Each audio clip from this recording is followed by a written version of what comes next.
নমস্কাৰ। যোৱা 28 এপ্ৰিলৰ পৰা শংকৰদেৱ শিশু নিকেতন লতিবাৰীত প্ৰাথমিক প্ৰশিক্ষণ বৰ্গ আৰম্ভ হৈছিল। আমাৰ 5 মে'লৈ আমি নলবাৰী বিভাগৰ অন্তৰ্গত থকা আচৰ্যাসকলক আদৰিবলৈ আমি প্ৰস্তুতি চলাইছিলোঁ। আমাৰ সৰু সৰু কথাবোৰ যাতে আমাৰ ভুল নহয় তাকে আমি এই প্ৰস্তুতি চলাই গৈছোঁ। আমাৰ পৰিচালনা কমিটিৰ পৰা আমাৰ আচৰ্যাসকলে বহুত ধৰণৰ কষ্ট কৰি গৈছে। তাৰ লগতে আমাৰ প্ৰশিক্ষণৰ প্ৰমুখ আমাৰ পানেশ্বৰ আচাৰ্যও বহুত ধৰণৰ প্ৰচেষ্টা চলাই গৈছে। আমি আচৰ্যাসকলক টিকাৰে আমি আদৰণি জনাইছোঁ। আচৰ্যাসকলক কণ সুবিধা দিবলৈ আমি প্ৰচেষ্টা চলাইছোঁ। গধূলি আটাইবোৰ আচৰ্যা আহি গৈছে। আৰু তাৰ মাজত অলপমান উল্লাস বাঢ়িছে।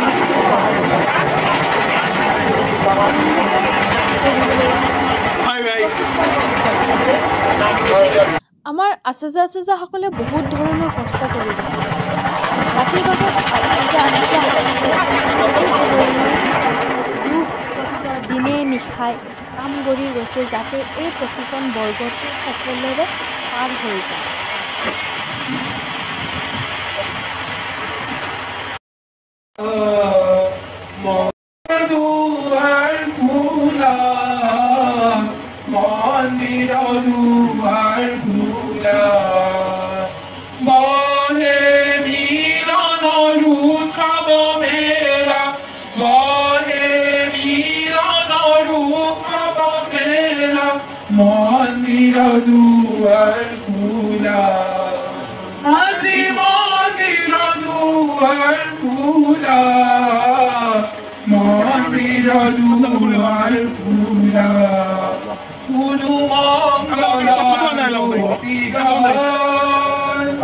নাচি উঠে ভকত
অভিবাসন পাতি চামুৱাৰ জনাওঁ।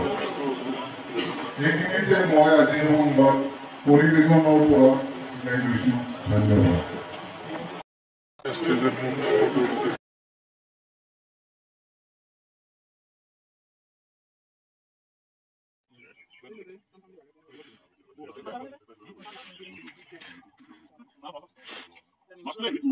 ওকে ব্লগ ৰেকৰ্ড কৰা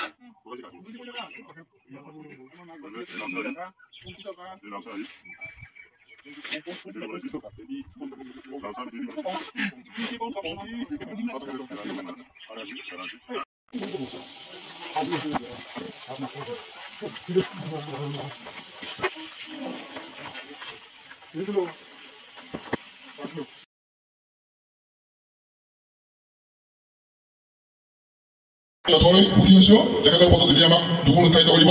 তেখেত হৈছে গুৱাহাটী ফেক্টৰী নিকেতনৰ প্ৰধান আচাৰ্য সন্মানীয় নীলিমা বৰ্মন দেৱী। তেখেতক কৈছে যে আমি আপুনি শুকান গামোচাৰে মান যাচিব বিচাৰিছোঁ। মান যাচিব আমাৰ নিকেতনৰ আচাৰ্য দীপালী মণ্ডলে। আৰু তেখেত হৈছে গুৱাহাটী বিভাগৰ বালিকা শিক্ষা প্ৰমুখ।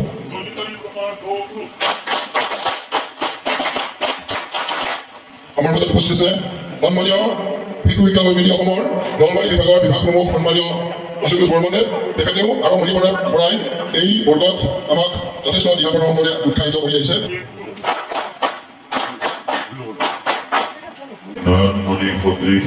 চৰকাৰ ৰূপানেশ্বৰ ডেকা তেখেতক এই বৰ্গৰ প্ৰতিবেদন লাভ কৰাৰ বাবে মই আহ্বান জনাইছোঁ। বিভাগ নিৰীক্ষক মহোদয়, মঞ্চত উপবিষ্ট শ্ৰদ্ধেয় আচাৰ্যই প্ৰায় ৩৬ লাখ জনতকৈ অধিক ছাত্ৰ ছাত্ৰী অসমত শিক্ষাদান কৰি আহিছে। অসমতো শিশু শিক্ষা নীতিৰ অধীনত বৰ্তমান ৫৫৮খনতকৈ অধিক বিদ্যালয় চলি আছে। ১৯৭৯ চনত ৰাষ্ট্ৰীয় স্বয়ংসেৱক সংঘৰ প্ৰেৰণাত সেই সময়ত অসমৰ সংসদত স্বৰ্গীয় ৰজনীকান্ত দেৱশৰ্মাৰ সভাপতিত্বত ৩গৰাকী আচাৰ্যৰ দ্বাৰা আৰম্ভ হ'ল শংকৰদেৱ শিশু নিকেতন অম্বিকাগিৰি নগৰ। আজি ৪৫ বছৰত উত্তৰ অসমত ৫৫৮খন বিদ্যালয়ত প্ৰায় ১০,০০০ গৰাকী আচাৰ্যই ২ লাখতকৈও অধিক ছাত্ৰ ছাত্ৰীৰ বিশেষ शिक्षानुष्ठान हामीलाई छ र उहाँहरूको ज्ञानको बारे मलाई আহিছিলো বিদ্যা মন্দিৰ লতিবাৰীলৈ বুলি। আহি থাকোঁতে বাটতে অনুভৱ হ'ল মোৰ চব দেহাটোহে আহি আছে লতিবাৰীলৈ, মনটোৱে আকৌ খনাই দৌৰিছে বৰষুণলৈ। ৬০ কিলোমিটাৰ বাট অকাই পকাই সন্ধিয়া পৰত উপস্থিত হ'ল লতিবাৰীত। এজাক পাতলীয়া বৰষুণেও আমাক স্বাগতম জনাবলৈ নাপাহৰিলে। সময়বোৰ কেনেকৈ পাৰ হৈ গ'ল গমকে নাপালোঁ। এতিয়াহে অনুভৱ কৰিছোঁ জোৰকৈ লৈ অহা মনটোচোন থাকি যাব হয়তো লতিবাৰীত, দেহাটোহে গৈ উপস্থিত হ'বগৈ মোৰ গাঁও বগৰীহাটী। যোৱা ২৮ এপ্ৰিল তাৰিখে সন্ধিয়া বলত উপস্থিত হৈ বৰষুণ যাবৰ মাজতে মনটো আকৌ গঠন হৈ পৰিছিল। কেনেকৈনো পাৰ হ'ব সপ্তাহটো। ২৯ তাৰিখে ৰাতিপুৱা যেতিয়া উঠি ইয়াৰ নৈসৰ্গিক সভালৈ দেখিলোঁ, ই সঁচাকৈয়ে আমাক আপ্লুত কৰিছে।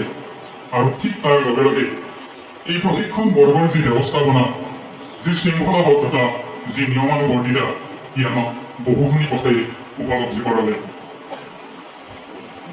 এই অনুষ্ঠানত আয়োজিত হোৱা প্ৰতিটো আধ্যাত্মিক কাৰ্যসূচীৰ দ্বাৰা আমাক যে ভৱিষ্যতে আধ্যাত্মিকতাৰ দিশে কিছু হ'লেও আগবঢ়াই নিব, এইটো মই নিশ্চিত। এই বৰ্গৰ দায়িত্বত থকা মোৰ শ্ৰদ্ধাৰ প্ৰতিজন অধিকাৰীদেৱৰ যি কৰ্মস্পৃহা, দায়িত্ববোধ, নিয়মানুৱৰ্তিতা আৰু আমাৰ দৰে পৰীক্ষাৰ্থীসকলক শিকোৱাৰ তেওঁলোকৰ যিটো কৰ্মস্পৃহা, যিটো তেওঁলোকৰ মই এতিয়া নিচা বুলি কৈছোঁ, মই আচলতে নিচা যেনে দেখিছোঁ একেবাৰে। ৪টা বজাত হৈছিল মানে আমি তাৰ আগতেই হয়তো উঠিব লাগে। তো তেখেতসকলে এইখিনি দায়িত্ববোধে আমাক আৰু ক'বলৈ লৈ যাব। আমি হয়তো আটাইকেইজনে এই কথা অনুভৱ কৰিছোঁ। শ্ৰোতাভাজন এই মঞ্চত উপবিষ্ট আচাৰ্যবৃন্দ আৰু সুধীজন, এই প্ৰশিক্ষণ বৰ্গটোত আয়োজন কৰা, ইয়াৰ ব্যৱস্থাপনাৰ দায়িত্ব লোৱা এই নিকেতনৰ মাননীয় প্ৰধান আচাৰ্যদেৱ এই নিকেতনৰ আচাৰ্য আচাৰ্যবৃন্দ আৰু পৰিচালনা সমিতিৰ কৰ্মস্পৃহাত ত্যাগ আৰু দায়িত্ব কৰিব আমাক বাৰুকৈ অৱগত কৰিছে। বিশেষকৈ নাথাকোঁ শেষত স্বামী বিবেকানন্দজীৰ অমৃত প্ৰশ্নলৈ মই সামৰিব বিচাৰিছোঁ। If you are lazy, anything is not easy. But if you are not lazy, everything is easy. Namaskar.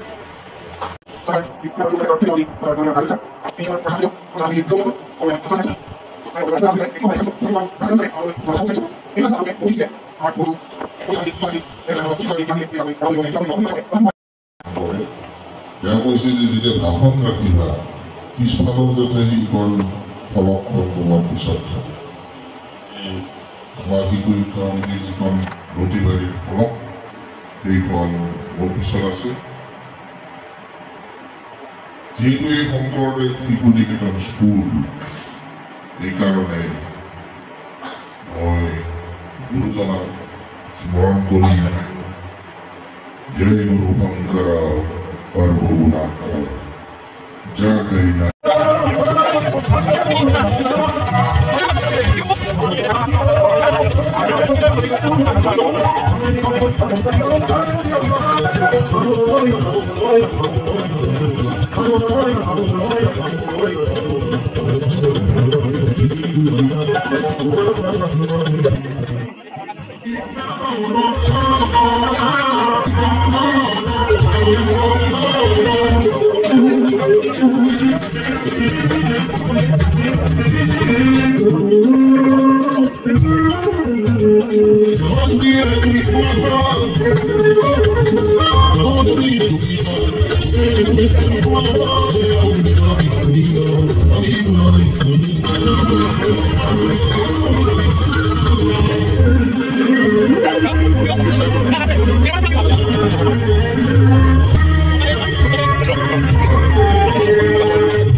Vande Mataram.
যদি